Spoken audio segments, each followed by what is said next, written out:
Welcome back. I'm Stephen Koss. Getting into chapter 7. Thought outlines the vision, motion colors it in. Practicing patience. To lose patience is to lose the battle, said Gandhi. And like I said, we always like to define things. So what is patience? Capacity to tolerate delay, trouble, or suffering without getting angry. To lose, be deprived of, or cease to retain.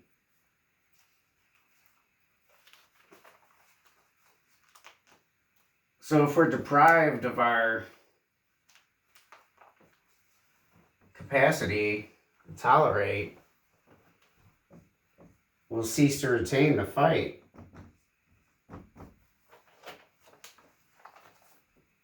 I mean, this guy outlasted the British Empire, the #1 military power in the world.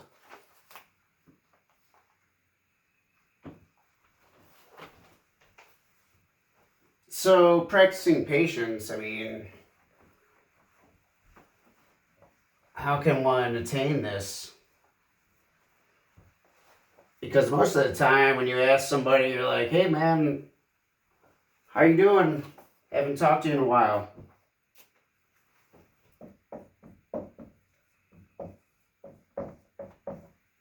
I'm busy. I was like, oh, you too? It's like there's this endless loop of chores, homeowner stuff, family. You're just going around it. And I say in chapter 7,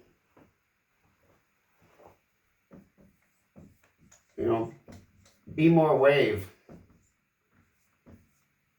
less particle.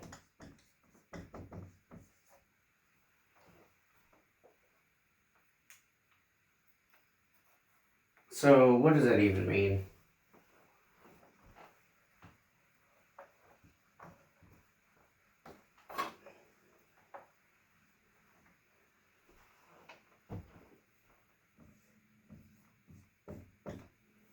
It's Monday, you got your whole week ahead of you, got the stuff lined up, and you got this vision, this linear vision. If I just get X, Y, and Z done, the result in pleasure. And let's just take an example. There's a soccer practice for kids later. It's at 4 o'clock. And first thing you have this thought. 4 p.m. practice. Second, throughout the day, it's like, how many times do you hear it? Practice, practice. You live it.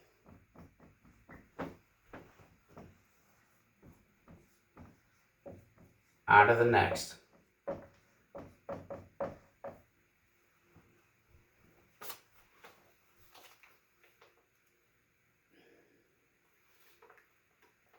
So this is what I was kind of talking about in the last chapter. It's like, instead of putting so much awareness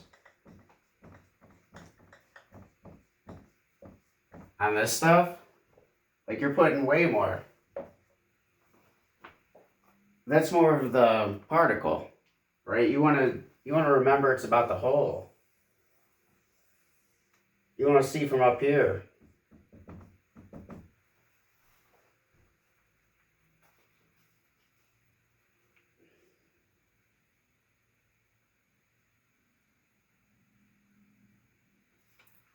And it's funny when you're living in these daily routines of practice later, errands, phone calls you got to make, work projects, whatever it may be. How many times in the day is there for you to practice patience? To look down and see the whole, see the no separation, practicing emotional intelligence.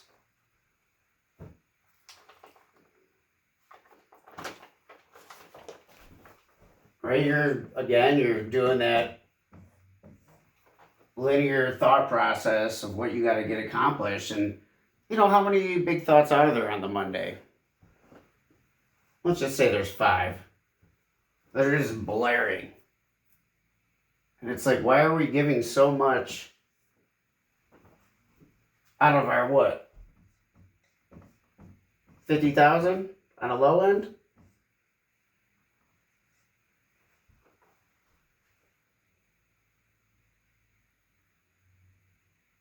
And having those 5 thoughts just blare over and over again throughout our interactions in the day gives us so much time to practice.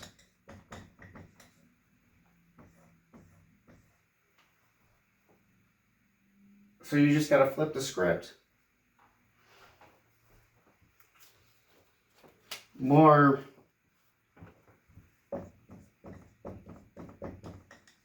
patience and kindness.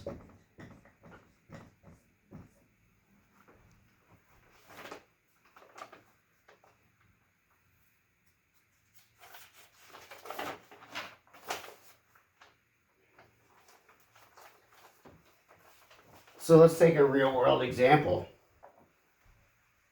Right, I'm going to the Home Depot. Mulch is on sale, 3 for $10. But you get out there and there's this long line, right? And there's only one cashier. There's a language barrier, even though math is universal. And it's like in that instance, I can choose to practice patience or I can choose to be frustrated, upset. And in that one moment, it was like there's these 2 women that were together in front of me. And here I am, and I'm like, what am I had a dolphin shirt on? So I brought up Tua, concussions. We started talking. They had a Labradoodle. And behind me was a family that let me actually go in front because I didn't have anything because I was just getting the mulch. I was going to tell them when I got there. They had these 2 little kids, probably the girl was about this high, so I don't know, under 4. And she runs up at the dog and then stops in fear because the dog was way bigger than her. And instead of all of us being frustrated, because this is going on, if I had the timer on there, we already heard 2 songs. So you're looking at 10 minutes. But like just having the kids back here, there's a grandparent, and we all in a nice little interaction, practicing patience, seeing one another in each other, like, oh, we're stuck in this long line. How can we make the best of it? You know what I mean? Like forming a sense of community. By just seeing what we all had in common that day. That's one place to start. And instead, I could have just sat there in line and just didn't say anything to anybody. Thought blared in my head that this is bullshit. I need to get out here quick. I got to still load this up, drive 20 minutes back, do all this work. This is terrible. And in that moment, it was like, it wasn't, maybe just because of all the repetition, it just didn't proceed to bother me. You know what I mean? I could just I was like, what can I learn in this moment? Like, there's so much time to practice in a day. Here's another opportunity. Here's an opportunity to get to know my neighbors. And so I really found a lot of joy in that. It was just one little example of how you can practice patience.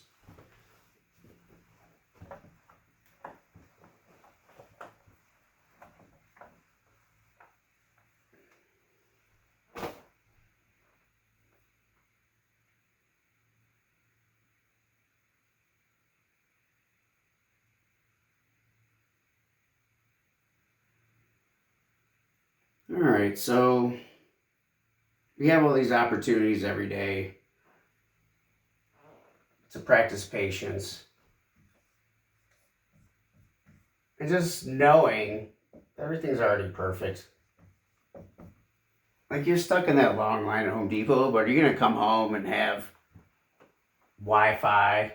unit, have electricity, like everything is gonna be all good. Your car gets you home safe. So even though when it's unsettling, like let's say, there's a mix up, you were right. Dot, dot, dot. Whatever you want it to be, it's like there's always time to practice patience. And if we look at it more of a practice, talking about practice? Practice, not a game? Yeah. If we look at it as a practice, like AI said, instead of like a game where everything's on the line, clock is ticking, fouls, points, rebounds, assists, and we look at life as every day as a practice, would we have so much ego on it? Judgment? Or emotion?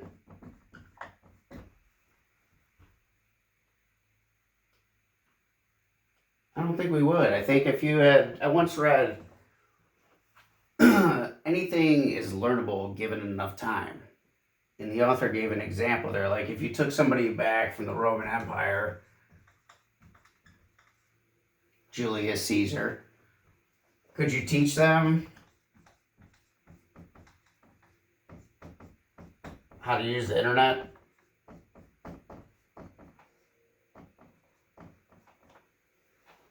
How long would it take you?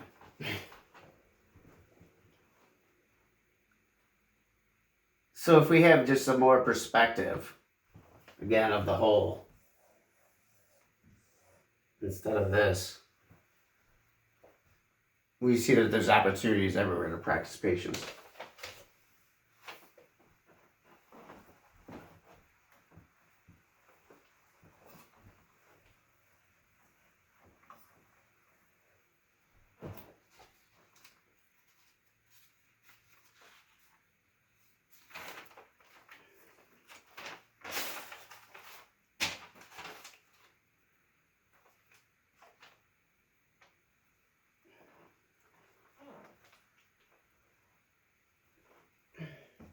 This only works in conjunction with that.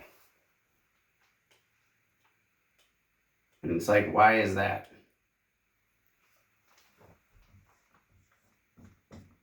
You gotta have a top mind awareness.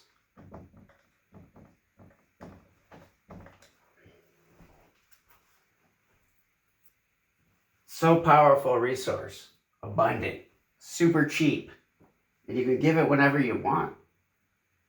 And there's so many opportunities in the day, and it's like you just ask. You're like, am I? And the response is, I am. And I know that's a hard place to try and comprehend to live there all the time, but it's only like if you believe it to be true. Again, free will comes in there. Man, it's a bitch.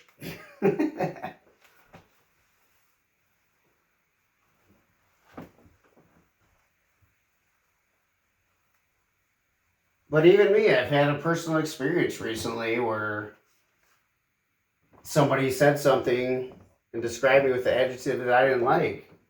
And immediately this adrenaline just rushed. And it was weird because consciously in my head, I didn't tell myself to take a deep breath or calm down. I just listened. And I heard this vibration coming off this person. And I was like, there's no way you can fight fire with fire right now. And all you can do is apologize and let it go. And it was like the ego, which wanted to unload with the emotional rush, but then the emotional intelligence kicked in.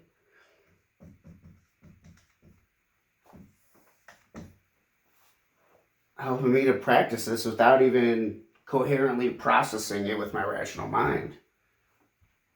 So I guess the repetition of this is coming in handy. Not that their argument may be wrong, But just the way sometimes things hit you and you just, like if you have a shield and something comes off it, there's a lot of energy there. And instead of living in that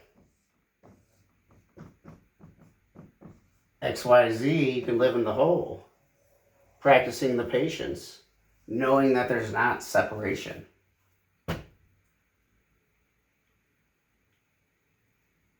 I hope that helps and bring it to a top mind awareness. And like I said, there's endless times to practice it in a day. And it's as easy as just skipping. If I walk past somebody, sometimes when I just go into the grocery store, I'm like, man, peace be with you. Hope you have a great day in my head. Little things like that. Practicing patience. Seeing you as me. Understanding you have this resource at your will whenever you want. It's cheap, abundant. People love it. All right. Smile big, shine bright.